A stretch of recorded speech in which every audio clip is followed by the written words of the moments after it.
여러분, 우리가 믿어왔던 안전의 공식이 급격하게 무너지고 있는 시대 속에 살고 있습니다. 성기령 작가님은 덩치가 크면 위험하다고 선언하며 오랫동안 진리였던 그 규모의 경제 시대가 저물고 있다고 진단합니다. 조직들은 이제 복잡한 사람 관리와 그 심리적 비용, 그리고 느린 의사결정 속도에 지쳐 인간이 아닌 지능의 존재에 큰 관심을 보이게 된 것이라고 분석합니다. 세상은 무거운 짐을 과감히 버리고 가볍게 생존해야 하는 시대, 바로 가벼움의 문명으로 전환하고 있습니다. 더 이상 어디에 소속되어 있는가가 아니라 무엇을 할 수 있는가가 개인의 생존을 결정하는 시대가 온 것입니다.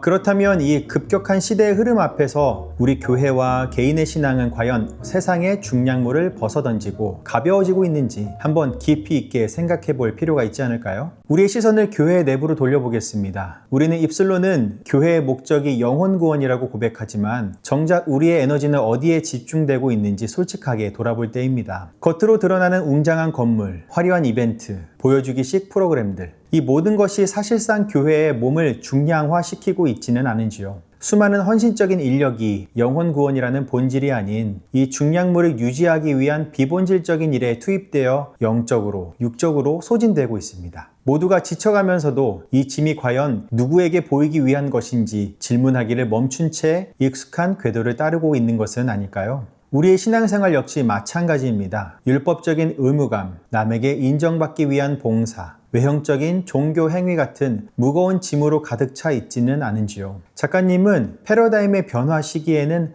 먼저 얻었던 지식이 선입견으로 작용하여 우리가 물속에서 걷는 것 같은 일상적 저항을 느낀다고 합니다. 우리에게 익숙했던 신앙의 관습과 지식이 오히려 영적 민첩성을 가로막는 선입견이 되어버린 것은 아닌지 돌아볼 필요가 있습니다. 교회와 성도 개인이 살 길은 세상의 속도를 쫓는 것이 아니라 가장 본질에 집중하는 성경의 원리를 따르는 데 있습니다. 이것이 바로 우리가 추구해야 할 영적 경량화입니다. 이 원리를 가장 명확하게 보여주는 말씀은 초기 교회의 본질을 담고 있는 사도행전 6장 4절입니다. 우리는 오로지 기도하는 일과 말씀 전하는 일에 힘쓰리라 하니. 이 말씀은 초기 교회가 가장 위대한 부흥을 겪고 있던 시점에 나왔습니다. 구제 문제로 갈등이 생기자 사도들은 교회의 필요를 외면하지는 않았지만 자신들이 집중해야 할 가장 중요한 핵심 사명을 명확히 구분했습니다. 이 구제라는 꼭 필요한 사역조차 가장 중요한 본질, 기도와 말씀 전파를 방해하지 않도록 7 집사를 세워 역할을 분담했습니다. 이 결정은 교회의 사역을 경량화하여 본질에 집중한 가장 탁월하고 지혜로운 사례가 아닐 수 없습니다. 우리도 가장 가볍고 가장 본질적인 일에만 에너지를 집중하기 위해 불필요한 중량물을 내려놓아야 하지 않을까요? 이러한 영적 경량화는 두 가지 핵심 원칙을 통해 실현됩니다. 1. 무게를 덜고 주체를 세우라. 경량 조직의 리더는 사람을 평가의 객체가 아니라 의지의 주체로 바라봅니다.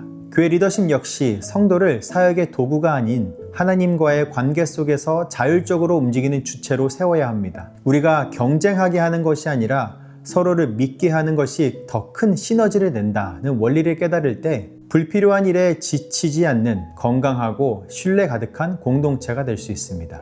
2. 효율이 아닌 충실함을 향하여.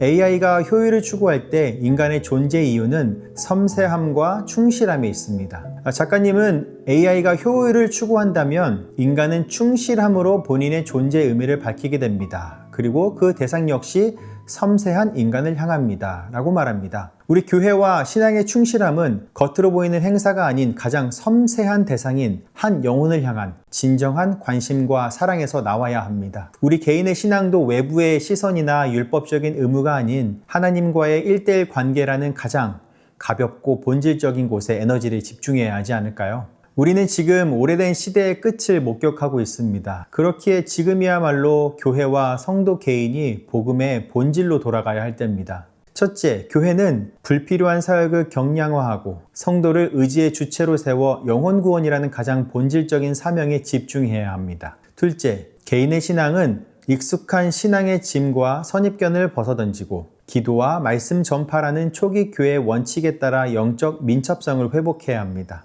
성경은 우리에게 세상의 짐과 얽매이기 쉬운 모든 것을 내려놓고 가장 가볍고 본질적인 목표를 향해 달릴 것을 촉구합니다. 우리가 익숙했던 것들을 내려놓고 복음의 본질로 돌아갈 때 비로소 이 시대 속에서 가장 강력하게 설 수 있습니다. 무거운 세상의 짐을 내려놓읍시다. 그리고 교회의 본질인 영혼 구원, 그리고 기도와 말씀 전파에 집중하며 우리의 신앙을 섬세한 영적 충실함으로 채워나갑시다. 가볍고 민첩하게 기쁨으로 달려가는 우리 모두, 그리고 공동체가 되기를 소망해 봅니다. 오늘 여러분의 신앙생활이나 여러분이 속한 공동체에서 영혼 구원이라는 본질을 위해 가장 먼저 멈춰야 할 것은 무엇이라고 생각합니까? 혹은 불필요한 짐을 내려놓고 오직 하나님과의 관계에 집중하기 위해 결단한 나만의 경량화 선언이 있다면 댓글로 나눠주십시오. 여러분의 솔직한 고백과 지혜가 우리 모두에게 가볍게 달릴 용기를 줄 것입니다. 이 세상은 늘 새로운 변화를 보여주지만 복음은 영원하고 그 해답은 오직 말씀에 있습니다. 다음 주에도 시대의 변화 속에서 영원한 복음의 본질을 새롭게 발견하는 이야기로 찾아뵙겠습니다.